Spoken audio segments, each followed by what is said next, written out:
आंखें खुल रही, मुंह फैल लिया तो सबसे पहले मोबाइल चेक कर रहा, व्हाट्सएप किस किस का है वो। रात जो पोस्ट डाली थी कितने कमेंट हुए, कितने लोगों ने लाइक किया है। ओ भाई क्या है ये, इसके चक्कर में दुनिया आखिरत दोनों बर्बाद। ये फॉलोवर ऑल ओवर कुछ नहीं देने वाले, कुछ नहीं देने वाले। अभी एक एक्सीडेंट हुआ मनोटा के पुल पे, बताया गया बहुत बड़े यूट्यूबर थे, बहुत बड़े यूट्यूबर थे, लेकिन कौन फॉलोवर काम आया, किसके काम आया।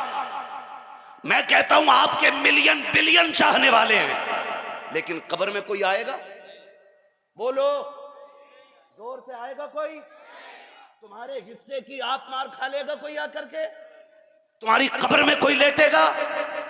ये दुनिया बड़ी बेवफा है, इतनी बेवफा दुनिया का एक एक सुराख ढूंढ के बंद करती है, एक एक सुराख। यूसुफ भाई सगा यार खड़े होके कहता है ये बंद करो, यहां से हवा नहीं आनी चाहिए। बताओ जब सारे सुराख बंद हो जाएंगे, एक कमरे की लाइट भाग जाए तो छठी का दूध याद आ जाता है, और अगर कब्र का अंधेरा देखेंगे तो क्या बनेगा।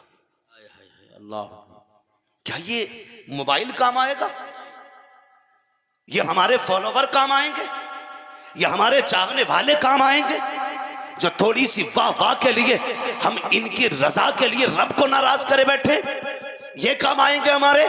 नहीं, खुदा की कसम, जब कब्र में एक एक सुराख बंद कर दिया जाएगा, तख्ते लगा दिए जाएंगे, अपने पराए सारे लौट आएंगे और फरिश्ते ला के तुझे बिठाएंगे। कब्र में अंधेरा होगा, इतना अंधेरा होगा कि तुझे कफन की सफेदी दिखाई नहीं देगी, तेरे एक हाथ को दूसरा हाथ नजर नहीं आएगा। इतने अंधेरे में जब कोई यारो मददगार नहीं होगा, खुदा की कसम उस अंधेरे को रोशनी में बदलने के लिए अगर कोई आएगा तो वो ज़हरा का बाबा होगा, हसनैन का नाना। नारे तकबीर, नारे रिसालत, नारे गौसियत, मसलके आला हजरत मुफ्ती हम्माद रज़ा साहिब क़िबला। सुभान। इसलिए अपने रिश्ते हुजूर से मजबूत करें। नौजवानों, मौत आ रही है, उन्होंने सोचा था इतना कमाने वाले लोग, इतनी शोहरत रखने वाले लोग इतनी आसानी से मौत के मुंह चढ़ जाएंगे।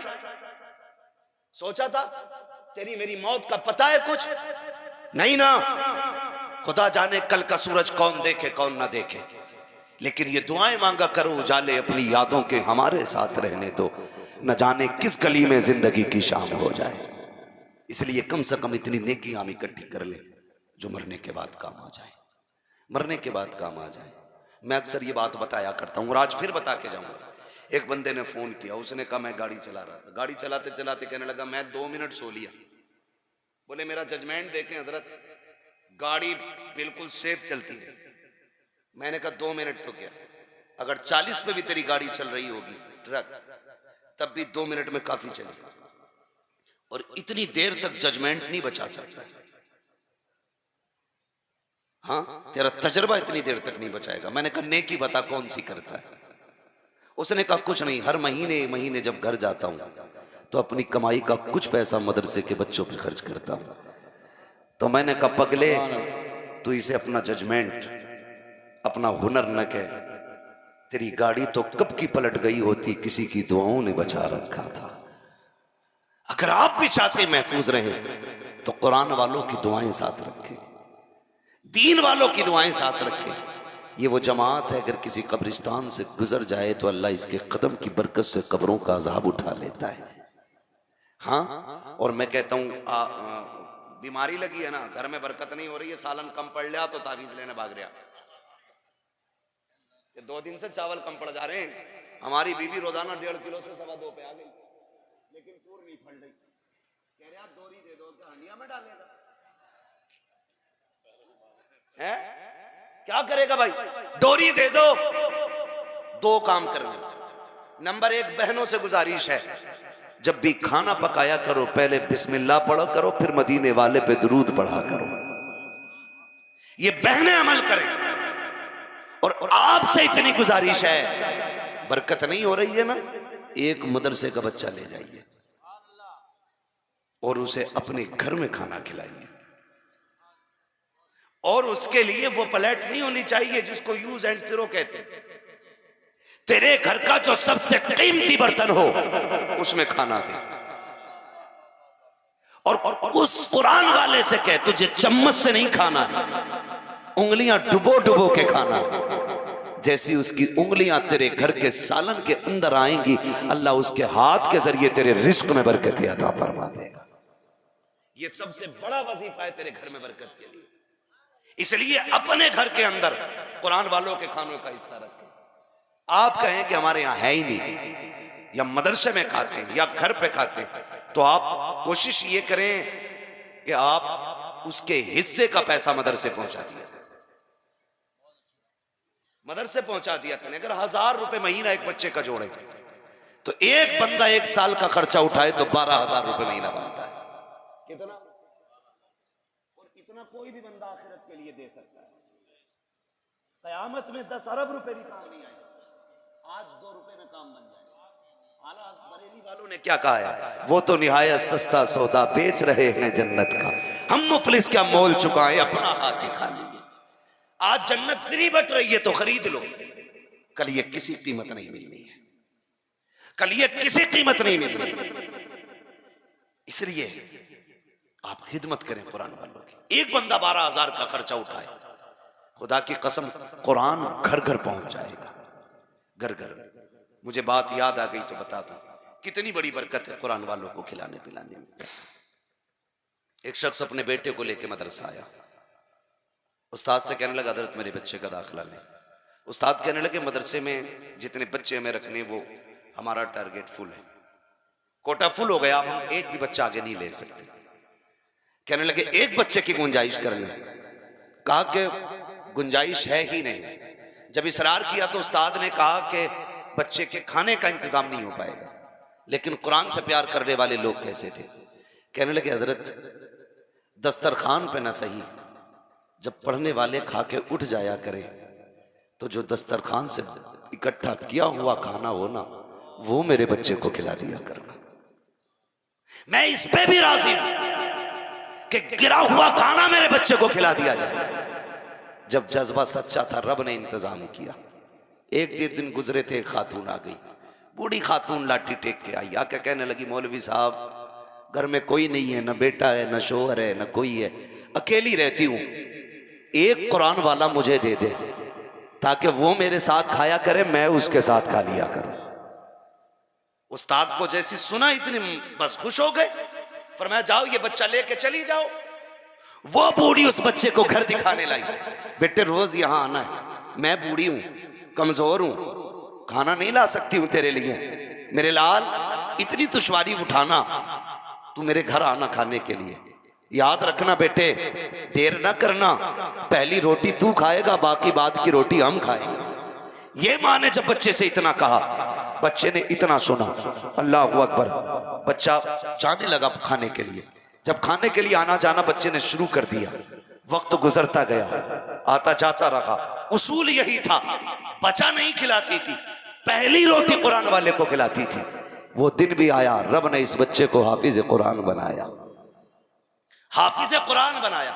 और जब सूरे नास मुकम्मल हो रही थी, पूरा परिवार बैठा हुआ था, पूरा परिवार बैठा हुआ था, हार लिए बैठे थे, मुबारकबादी के लिए बैठे हुए थे। सारे लोग मुंतजिर थे, जैसी सूरे नास मुकम्मल होगी हम आगे बढ़ के गले में हार डालेंगे। कोई चाहता था सीने से लगाएंगे, जैसे हिफ्ज मुकम्मल हुआ है सबसे पहले बाप उठा सीने से लगाने के लिए। बच्चे ने इशारा कर दिया, अब्बा ठहर जा, अभी किसी और को मुबारकबाद देनी है। सबको रोका, बच्चे ने दौड़ लगाई। उस्ताद ने कहा किधर जा रहा है, पूरा परिवार तेरा इधर है। बच्चे ने कहा था मुबारकबाद का पहला हक उसका है जो आज तक मुझे पहली रोटी बना के खिलाती रही है। दौड़ लगा दी है, दौड़ के जाता है तो क्या देखता है, जिस दरवाजे पे रोज खाना खाने आता था आज उस दरवाजे पे लोगों की भीड़ लगी हुई है। क्या हो गया, खैर तो है। किसी ने कहा आज सुबह इस खातून का इंतकाल हो गया है। बच्चे की चीख निकल जाती है, रोता हुआ वापस आया। उस्ताद ने कहा बेटे क्या हुआ, हंसते हुए गए थे, रोते हुए क्यों आए हो। कहा उस्ताद जी जिसके हाथ की रोटी खा करके हाफिज कुरान बना था। आज मैं पहली मुस्कान उसके चेहरे पे देखना चाहता था, लेकिन मशीयत को कुछ और ही मंजूर था। आज उसका इंतकाल हो गया है। रोते रोते बच्चा बैठ गया।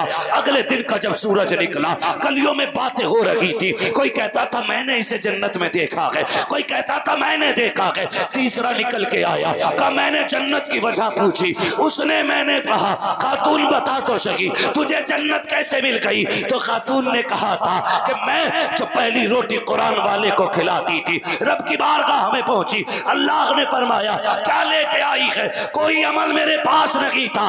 उसने कहा जा, मैंने कुरान वाले के सदके में तेरे गुनाहों को माफ फरमा दिया। इसलिए अल्लाह तौफीक देना तो कुरान वालों की खिदमत करें, इन्हें खाना खिलाएं, इनका ख्याल करें। और कभी कहीं खड़ा मिल जाए ना कोई कुरान वाला और तेरे बच्चे दुकान से चीज लेते हों, अल्लाह तौफीक दे तो जेब में हाथ डाल के 10-5 रुपए कुरान वालों पे भी खर्च करना, कुरान वालों पे भी खर्च करना। ये मेरी और आपकी जिम्मेदारी है। जब इन बच्चों से इतना प्यार करेंगे, खुदा की कसम ये जिंदगी में भी काम आएंगे, मरने के बाद भी काम आएंगे इंशाअल्लाह। ऐसा अल्लाह इन कमेटी वालों को सलामत रखे और इस बस्ती वालों को सलामत रखे जिन्होंने कुरान से भी प्यार किया है और कुरान वालों से भी प्यार किया है। अब तक तो ये उनसे बातें थी जो कुरान को सुनने और समझने आए हैं। अब मैं 2 बातें उनसे भी कर जाऊं जो कुरान सीने में लेके बैठे। ये 3 हाफिज कुरान है, इनके अलावा भी महफिल में हाफिज कुरान होंगे। मेरी आपसे इतनी सी गुजारिश है, आप हाफिज कुरान बने।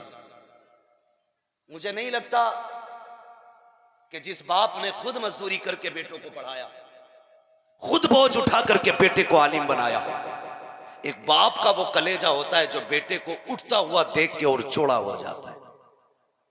वरना हर कोई हर किसी की तरक्की से जल तो सकता है, लेकिन बाप के बराबर किसी का कलेजा ठंडा नहीं हो सकता, नहीं हो सकता यार।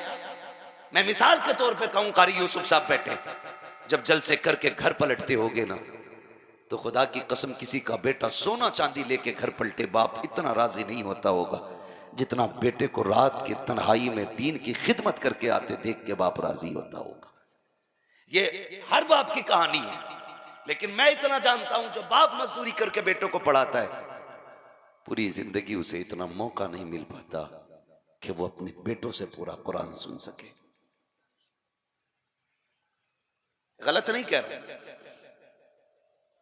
बाप को पूरी जिंदगी इतना मौका नहीं मिल सकता, क्योंकि जब तुम पढ़ रहे थे तो मजदूरी करके तुम्हें पढ़ा रहा था। किसी को बेटियों की जिम्मेदारी ने फुर्सत नहीं लेने दी, किसी को घर के खर्चों ने नहीं सीधा होने दिया, किसी ने लोगों के कर्ज ने सीधा नहीं होने दिया। मैं हाफिजों से गुजारिश करूंगा, तुम हाफिज बने हो, इतना ख्याल करना, अगर तुम्हारी जिंदगी में बाप कब्रिस्तान चला जाए तो जब लोग मिट्टी दे के लौट आए, तुम्हें लौट के नहीं आना है, तुम्हें लौट के नहीं आना है। तुम्हें कुरान इसलिए नहीं पढ़ाया गया कि तुम उन्हें 10-20 रुपए कमा के दो, इसलिए नहीं पढ़ाया गया कि तुम उनको कमा के उनका पेट भरो, इसलिए तुम्हें कुरान पढ़ाया गया है ताकि जब दुनिया साथ छोड़ जाए तो तुम अपने बाप का साथ दो। हाफिजों से मेरी गुजारिश है, जब लोग कब्र पे मिट्टी डाल के पानी डाल के फाता पढ़ के लौट चले, तुम्हें बैठ जाना है बाप की कब्र पे और कहना अब्बा पूरी जिंदगी तुझे कुरान सुनने की फुर्सत ना मिली, मुझे सुनाने की फुर्सत ना मिली, अब्बा आज तुझे भी फुर्सत है, मुझे भी फुर्सत है, आज तू कुरान सुन, मैं तुझे कुरान सुनाऊंगा। ए कुरान पढ़ने वालों, हाफिज कुरान, तुमसे गुजारिश है, जब दुनिया बाप को छोड़ के आ जाए, तुम अलहम्द के अलिफ से लेकर के वन्नास के सीन तक पूरा कुरान सुना के उठना। मेरा ईमान कहता है कुरान मुकम्मल होने से पहले अल्लाह तुम्हारे बाप को जन्नत की डिग्री अता फरमा दे। ये जिम्मेदारी हाफिजों की, इसलिए कि बाप तो अपनी जिम्मेदारी पूरी कर चुका मजदूरी करके, बाप अपनी जिम्मेदारी पूरी कर चुका तुम्हें हाफिज कुरान बना के, बाप अपनी जिम्मेदारी पूरी कर चुका मजदूरियां करने के बाद। अब हमारी जिम्मेदारी है, उसने हमें कुरान दिलाया है, हमारी जिम्मेदारी है अपने माँ बाप को हम जन्नत दिलाएं। अल्लाह ताला हम सबको कुरान और साहिब कुरान से प्यार करने की तौफीक अता फरमाए। कारी वसीम साहब ने मेहनत की है, एक उस्ताद की मेहनत को आप समझे। यूं ही इन्होंने सुबह को उठ करके ठंडा पानी पिला करके हाफिज कुरान नहीं बनाया। खुदा की कसम बहुत कुर्बानियां देना पड़ती हैं, तब एक बच्चा हाफिज कुरान बनता है, तब जाके एक बच्चा हाफिज कुरान बनता है।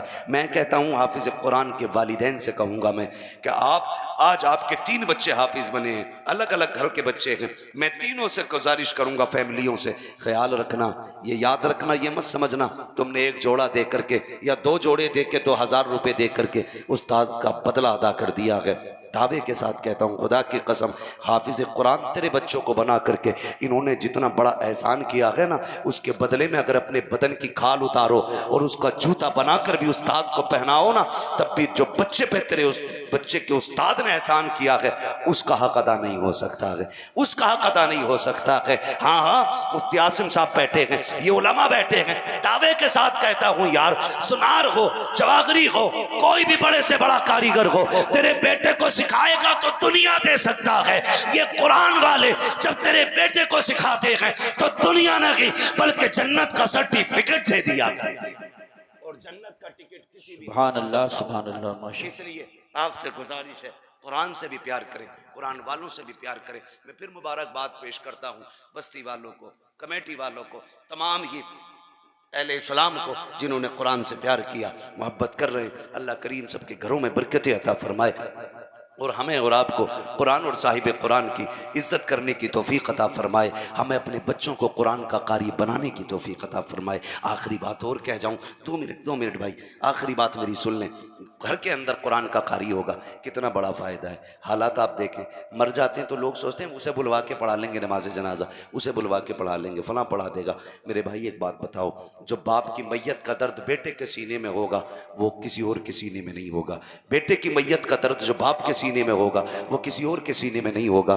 क्या ये अच्छा हो कि जनाजे पे तू लेटा हो, मुसल्ले पे तेरा बेटा खड़ा हो और वो तेरी कुर्बानियाँ याद करके आंख में आंसू भर के ला के कहे मालिक पूरी ज़िंदगी मेरे नाम कर गया है, मैं कुछ न दे सका, या अल्लाह मेरे बाप की मग़फ़िरत फरमा दे। आंखों में आंसू भर के जब वो बेटा अपने बाप के मुसल्ले पे खड़े होकर नमाज जनाजा पढ़ाएगा तो मोती समझ के शान करीबी ने चुन लिए। तेरी पलकों से आंसू बाद में गिरेंगे, वो इतना करीब है कि तेरे बाप की मग़फ़िरत आंसू गिरने से पहले फरमा देगा।